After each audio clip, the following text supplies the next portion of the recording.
Harlequin, the etymology of Harlequin, the medieval Italian, they call them the Alecchino. The Halec means devil, and the Ino means little, so it means little devil. But there's also the Alecchino, also alchemist. Alchem, the old name for Egypt, the Dark Lands. Yeah, I guess, you know, the devil, the Halec, is, you know, the division of the eve when it gets dark at the end of the day, the eve. So it's the division of light and dark. So at eve it's dark. So yeah, alchemy, it's in the medieval Latin, alchemia. The Arabic is chemia, Greek chemioa. The Greek chemiotos means to pour out, chem means to pour. Alchemy is the transmutation of elements, turning gold, lead into gold. Is this metaphorical, or is this, you know, physically possible to make stuff just come out of nowhere? And yeah, well, myth or not, it's interesting to see what has happened with banking, with the gold standard. Like, all the gold's gone and it's replaced with digits or paper. So, you know, funny how things turn out. Centuries ago, there's loads of alchemists and they're all trying to make gold for the king, and everyone's working really hard and trying to make gold. And then, yeah, nowadays, we don't even need gold.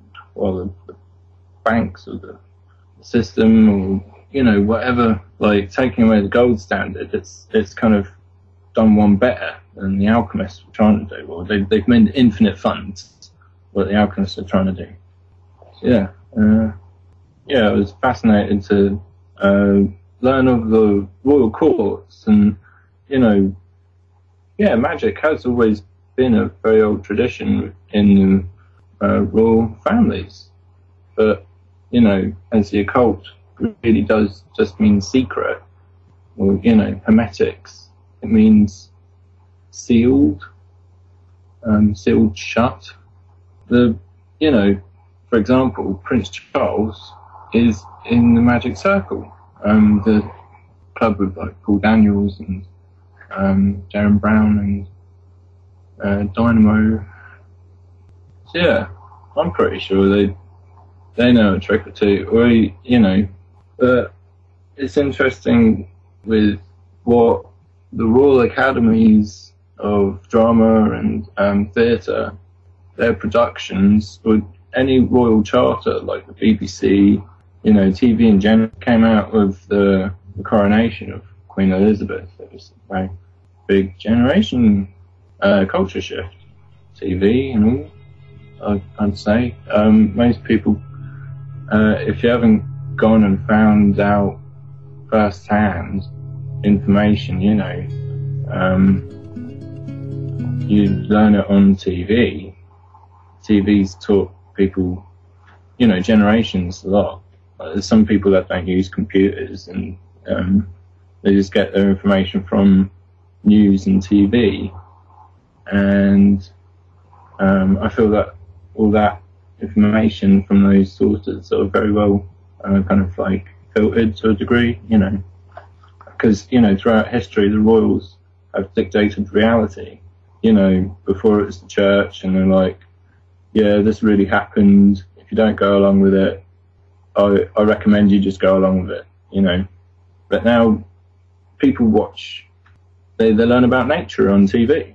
Or, you know, like, if you've never been into a law court, all the information that you know about law, if you haven't studied law, is like through movies and TV, and it's just having a different education. But yeah, to turn lead into gold, I think it's so, like, the gold must represent, like, must be enlightenment or whatever. And the lead just means like, heavy, I don't know, it's pretty heavy.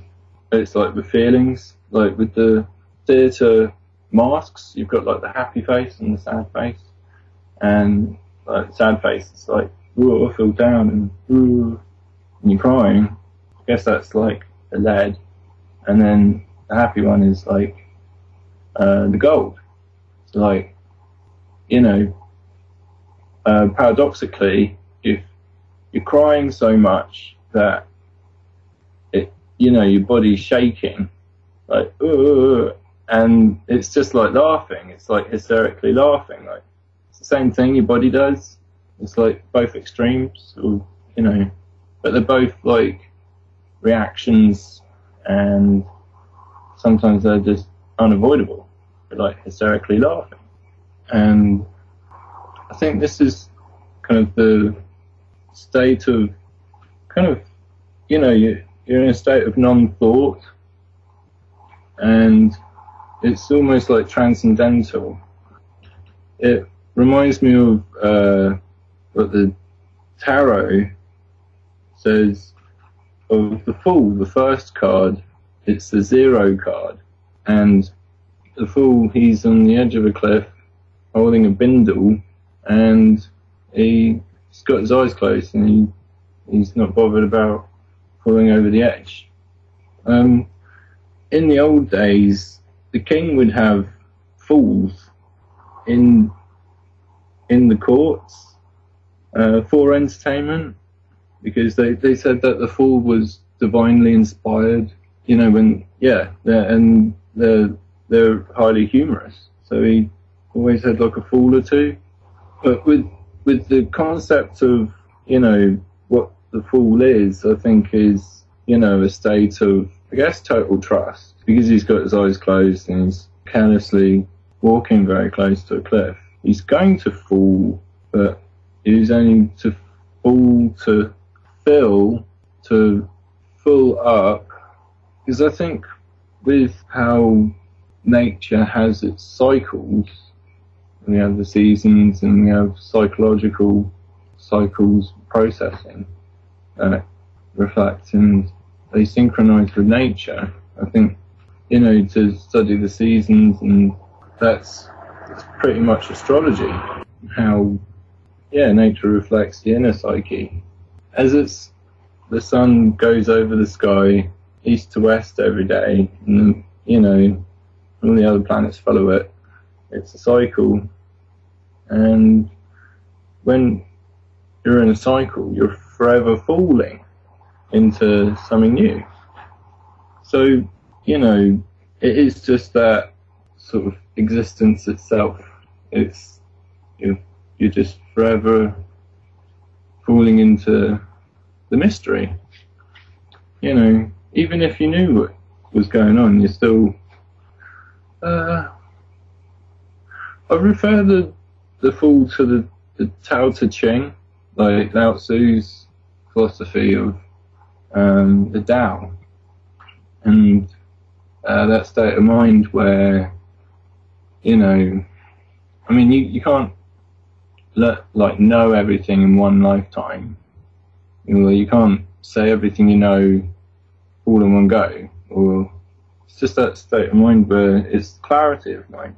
And within that clarity, you get all whatever it's just the higher mind. You know, it's more within intuition. It was Aristotle who said, science can explain everything apart from where all the concepts and theories and research originate from, and that's inspiration and the intuition, like this well of knowledge where it comes from nowhere, or, you know, it's spontaneity, or it's, you know, just that thought that came in your head when you're walking in the woods, or like having a bath, and you had a moment of just no mind, and the thought hit you, like when Isaac Newton invented the apple. But yeah, I mean, if the classic fool in Shakespeare in nearly every single one of his plays, he's had the Fool play a role. And the Jester, the Harlequin, the Alchemist, I feel if you're going along with like the 3 first cards of the Tarot, the Fool, the Magician, and the High Priestess, in the Fool's bindle is all the Magician's bits and bobs, his elements, his elements. So the Fool, he doesn't care about what he knows. He's not thinking of anything. He's just doing it. He's just in a constant state of kind of like, trust. And then the Magician knows of his like talents and his individuality. And the one is the sun. The symbol for the sun is a circle with a dot in the middle. And I think if you look at the number 1 in bird's eye view, it looked like a dot, a circle with a dot in the middle. That's the Magician is Aries, because the sun, the first sign the sun exalts in is Aries. Number 2 is the moon, and the second card is the High Priestess. She's between the 2 pillars of the Temple of Solomon. And that's the fall of spirit into matter. Because the one, the sun, it enters duality at 2. And you enter the temple, you meet the High Priestess, you enter between the 2 pillars into Solomon's temple, and Solomon is Sol, O, Mon, the sun and moon, and you enter the temple, and that's like Mother Moon, material matter. That's like the moon of Mother Moon. We're in the womb. We're like the ancient Egyptians said that we're all, the stars were seeds in the goddess's belly. So that's the first fall, but it's the exalted fall because it's aiming high, it's aiming upwards towards Cancer, and Cancer is the second fall where you fell because of the summer solstice. The sun would fall, the days would get shorter. Cancerians, so they're kind of they're crybabies. I think that's the second fall, and the third is Libra and Scorpio, where it gets dark, and the sun gets its sting off the Scorpio and Sagittarius. The archer, the teacher, shoots it with his bow and kills it at the gates of death, the winter solstice, when the sun doesn't move, and that's the last fall. And then there's a new, it's born anew, and it's going only upwards, so it's the exalted fall.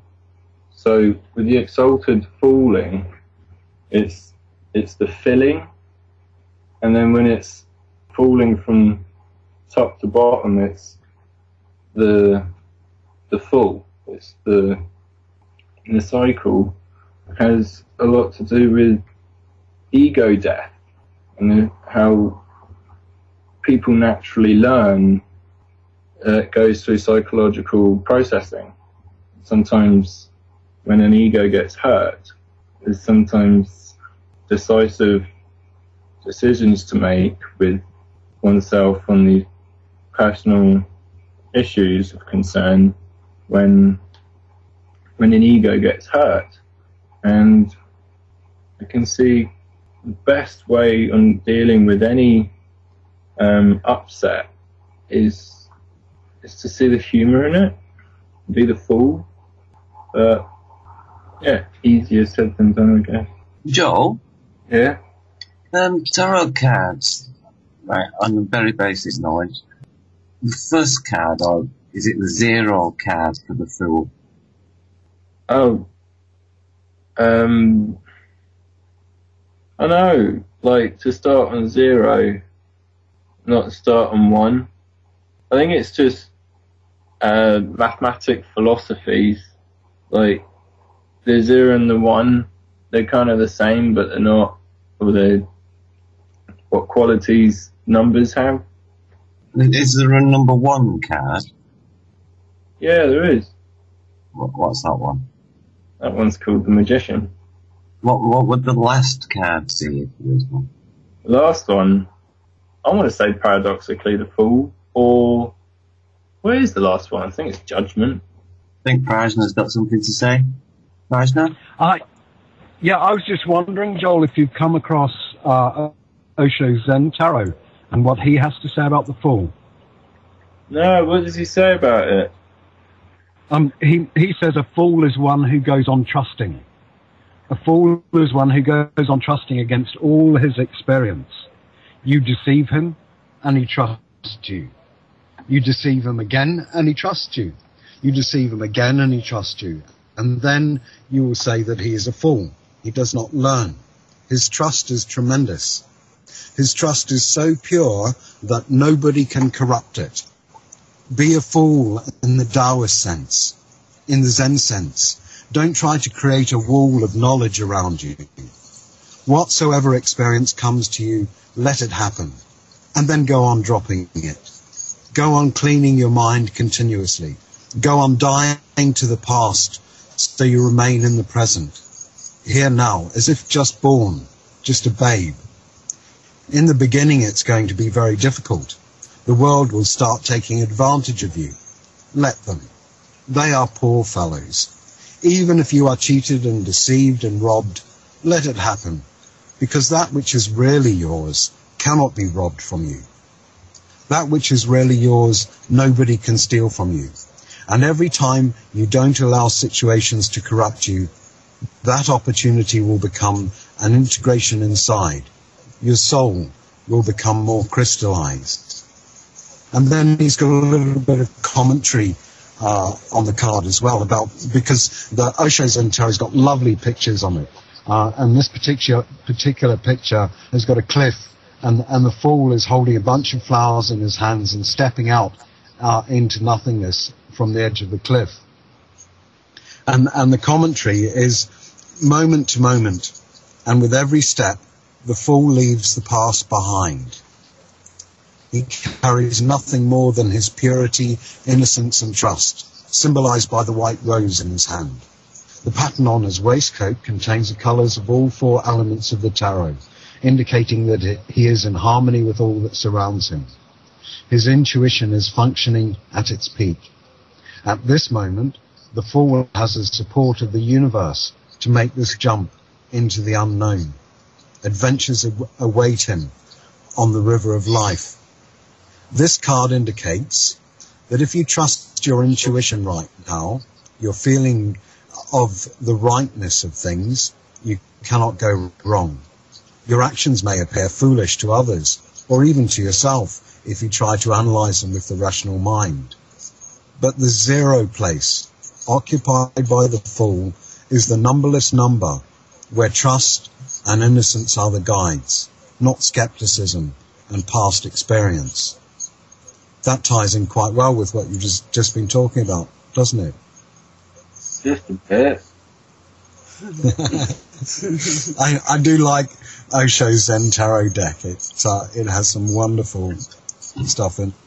And interesting, Carly said that she drew the Fool today as one of the cards that. Yeah. I did myself a reading today, and the Fool came out in the top position, the position of consciousness, in this particular reading, which was and then you come along talking about the Fool and the court jester.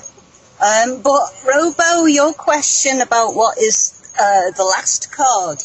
Well, you go first of all through the major arcane, which I don't know what the last card in ordinary tarot is for the major arcane. It could be Judgment, as Joel said.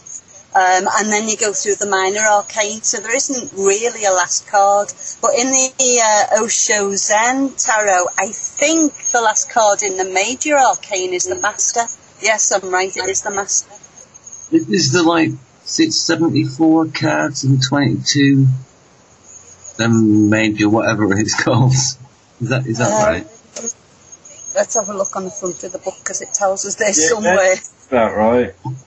So in this particular deck there are 79 cards, and I think it's the first. How many? Prajan's got the book, so I can't see. It's the first 45 are major arcane. Oh no, those are those are the page numbers. Oh, those are the page numbers. So that's 22 cards in the major arcana.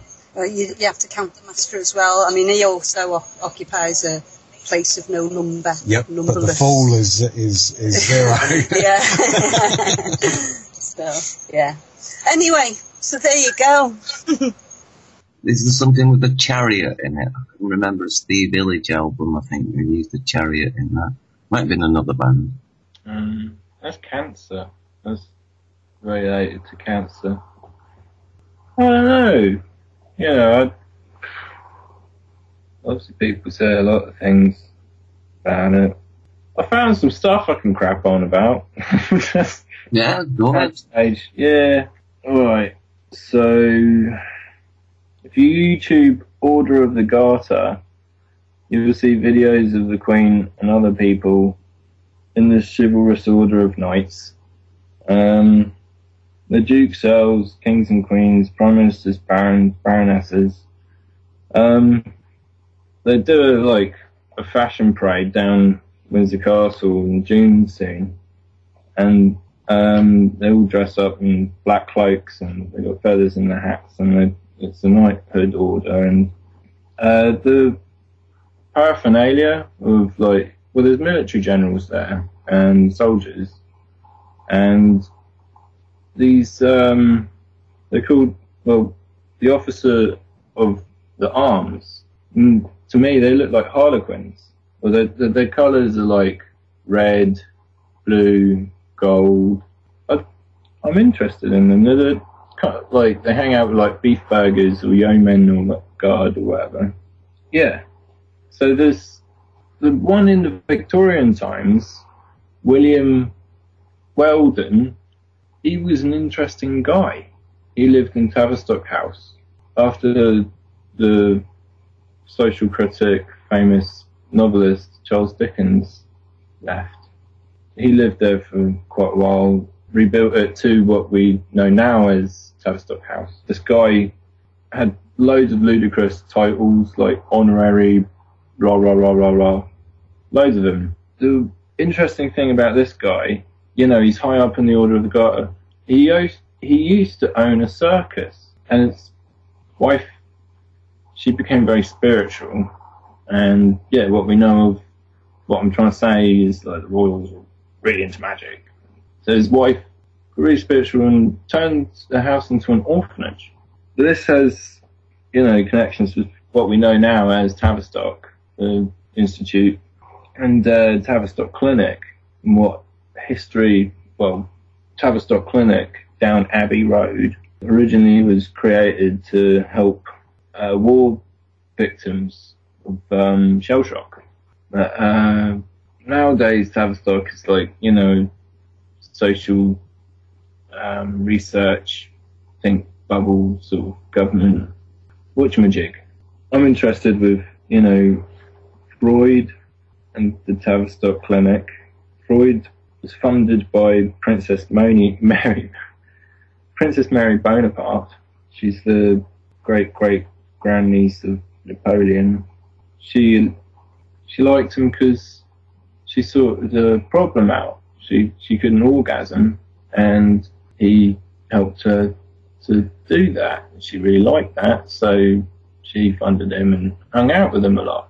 Yeah, and just interesting to see the funding. Her great-great-granduncle Napoleon was really interested in Egypt.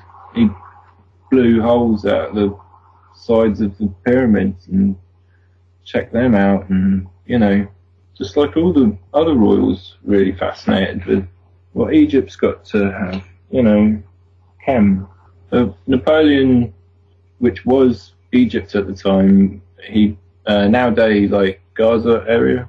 Napoleon went there in 1799, and he declared it. He said, "This is the Jews' land. This is the home of the Jews." But, you know, looking at the Tavistock